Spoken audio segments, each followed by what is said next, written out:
Hi friends, तुमचं सगळ्यांचं स्वागत आहे आपल्या एका नवीन व्लॉग मध्ये। आज आहे होळी। सगळ्यात अगोदर तर होळीच्या सगळ्यांना हार्दिक शुभेच्छा। आणि होळी म्हटलं की पुरणाची पोळी ही येतेच, तर पुरणाचा स्वयंपाक अर्थातच आज असतो। पण काही भागामध्ये ना दुपारी 12च्या दरम्यान होळी पेटवली जाते। आमच्या इथे 3 सांजेला म्हणजे संध्याकाळी 6 वाजता होळी पेटवली जाते। तर त्याच्यामुळे होळीचा स्वयंपाक आमचा दुपारनंतर सुरू होणार आहे। आणि आज गुरुवार आहे। गुरुवार म्हटलं की आमच्या घरात सगळ्यांना उपवास असतो, तर त्याच्यामुळे स्वयंपाकाचा असं वेगळं काही टेन्शन नाहीये, फक्त फराळाचं करायचं सगळ्यांच्या नावचं। पण गुरुवारचं आमचं देवपूजेत त्याच्यात खूप जास्त वेळ जातो। आणि सईला आज शाळा आहे, आज सुट्टी नाही, उद्याच्या दिवशी त्यांना सुट्टी दिलेली आहे। आणि सईला शाळेत जायचं आणि तिच्या शाळेचा टायमिंग आहे ना सध्या उन्हाळ्यामुळे अर्धा तास लवकर केलेला आहे, तर त्याच्यामुळे सकाळ सकाळ खूप जास्त गडबड होते। आता सईला उठवायचं, तिचं आवरायचं, तिला शाळेत पाठवायचं, नंतर आमची दुपारची कामं आणि मग संध्याकाळी दुपारी 3 नंतर होळीचा स्वयंपाक सुरू करायचा। आजचा हा ब्लॉग छान होणार आहे, तुमच्या सगळ्यांना आवडणार आहे, तर शेवटपर्यंत नक्की बघा।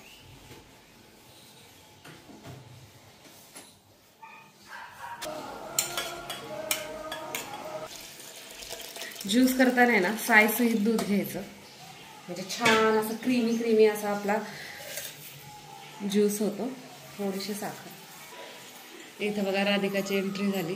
आज राधिकाने उशिरा आंघोळ केली, कारण की तिनं आंघोळीच्या अगोदरच खूप सगळं काम केलं।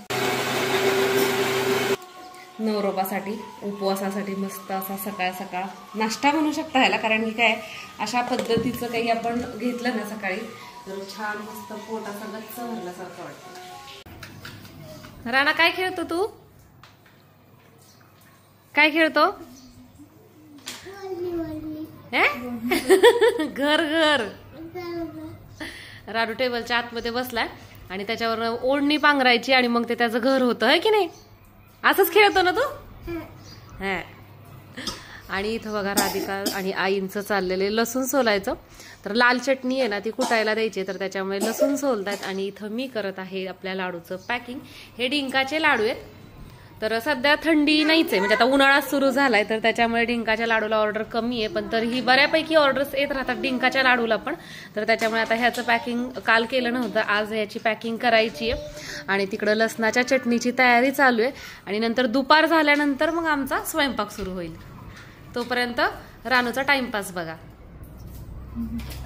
रानू एकटाच खेळतोय। सई दीदी कुठे गेली रानू तुझी? स्कूलला गेली। तू नाही जात ना? कधी जातो तू? उद्या। होय, रानू खोटारडा आहे। रानाला शाळा आवडतच नाही, राणा शाळेत जातच नाही, पळून येतो शाळेतनं, हो की नाही? सकाळी आहे ना काम झाल्यानंतर मी लाडूची पॅकिंग केली आईनी आणि राधिकाने लसूण सोलला, आणि त्याच्यानंतर आहे ना आम्ही तिघींनी मिळून सांडगे नीट केले। सांडगे नीट करणं म्हणजे काय माहितीये का, आपण जे तुमच्यापर्यंत सांडगे देतो ना वरती आपण ते सुकवायला ठेवतो, आणि सुकवण्यासाठी आपण 1, 2 ते 3 दिवस ते बाहेर उन्हामध्ये ठेवतो, तर त्याच्यामध्ये ते व्यवस्थित पाकडून स्वच्छ करून तुम्हाला द्यावे लागतं। तर त्याच्यामुळे सांडगे नीट केले, ते डब्यामध्ये भरून त्याची पॅकिंग केली, आणि नंतर ह्या सगळ्यांनी फराळ वगैरे केला, आणि आता आम्ही स्वयंपाकाला लागलेलो आहोत। इथं हे तुम्ही बघू शकता, मी इथं कटाची आमटी किंवा एळवण्याच्या आमटीची तयारी करते। आणि इथं हे आहेत, खरं तर आहे ना राधिकाने याच्यामध्ये तेल टाकलं होतं भजी काढण्यासाठी, पण अर्थातच आज उपवास आहे, तर हे म्हटले की मग बटाट्याचे वेफर्स कर मस्तपैकी गरमागरम कुरकुरीत, तर त्याच्यामुळे तेल खरकट व्हायच्या अगोदर त्याच्यामध्ये बटाट्याचे वेफर्स काढून घेतात। तिथं आई मळतायत पीठ,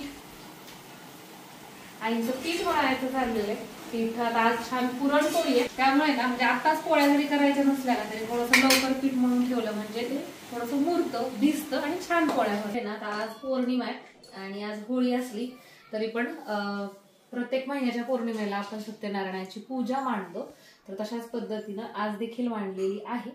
आणि छान असा पुरणाचा, दरवेळेस खरं तर शिरा असतो, पण आज आडायाचा पुरणपोळी आहे, तर म्हटलं पुरणपोळीचाच नैवेद्य दाखवूयात, तर त्याच्यामुळे पुरणपोळी दाखवली। चौरंगावरती पूजा मांडते, पण आज गुरुवार असल्यामुळे चौरंगावरती बाहेरची गुरुवारची पूजा मांडली, आणि सकाळी लक्षात नाही आईंच्या की आज सत्यनारायणाची पण पूजा मांडायची, तर त्याच्यामुळे म्हटलं दुसऱ्या घरी सणासुदीचं काहीतरी वस्तू मागायला जाण्यापेक्षा पाठ होता, तर पाठावरतीच आज सत्यनारायणाची पूजा मांडलेली आहे। कशी वाटते पूजा कमेंट करून नक्की सांगा। आता कहाणी वाचायची। आई तोपर्यंत जोगवा मागायला गेलेल्या, आणि राधिका आणि भाऊजी आज आमच्या गावातलं जे ग्रामदैवत असतं ना, तर तिथं नैवेद्य दाखवायला चाललेले आहेत ते दोघंजण, आणि त्या सगळ्यांचं ते सगळं होईपर्यंत माझी कहाणी वाचून होईल, आणि मग नंतर संध्याकाळी आपण मग होळी पेटवणार आहोत किंवा होळी दहन करणार आहोत।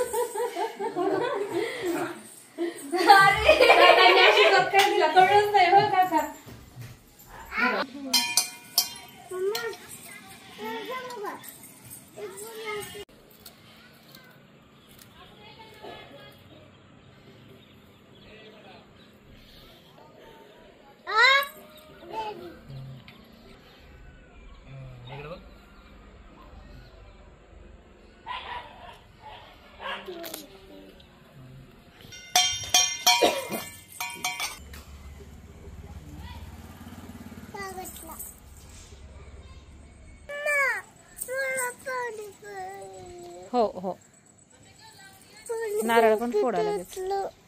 कोणी घेतलं पाणी?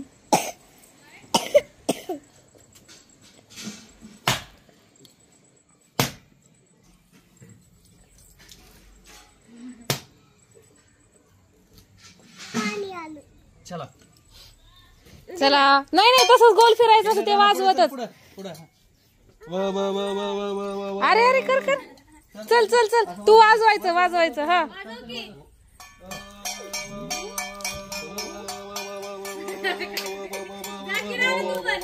जोरात. कोणाचा आवाज जास्त मोठा आहे ते बघू. भाऊजी, हा, जोरात जोरात.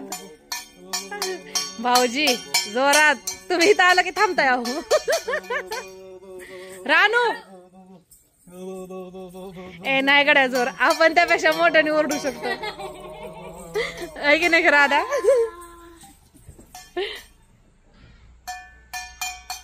ओके रानू, पाया पड. सई दीदी पाया पड. चल राधा राणी, पड पाया.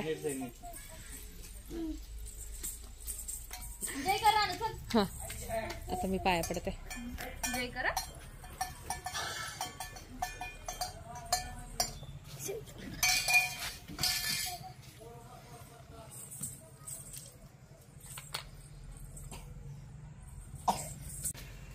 रानुडी,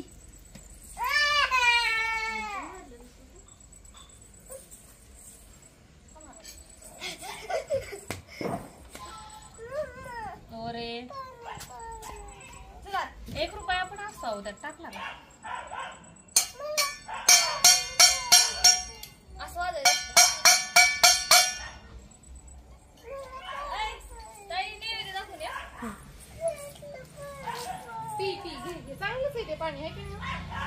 होळीचं झालेलं आहे सगळं. आता देवाला नैवेद्य दाखवायचा आणि नंतर मस्तपैकी गरमागरम पुरणपोळ्यावरती ताव मारायचा. रानाची रडारडी चालली आहे, कारण की नारळातलं पाणी त्याला प्यायचं होतं आणि ते त्याला प्यायला भेटलं नाहीये. रानूला नारळाचं पाणी आवडतं, हो की नाही रे रानू? चला आता रानासाठी दुसरा नारळ फोडायचा आहे. चला, ब्लॉग ज्यावेळेस स्टार्ट केला ना त्यावेळेस सुद्धा सगळ्यांना शुभेच्छा दिल्या होत्या आणि जायच्या अगोदर परत एकदा सगळ्यांना होळीच्या हार्दिक हार्दिक हार्दिक शुभेच्छा.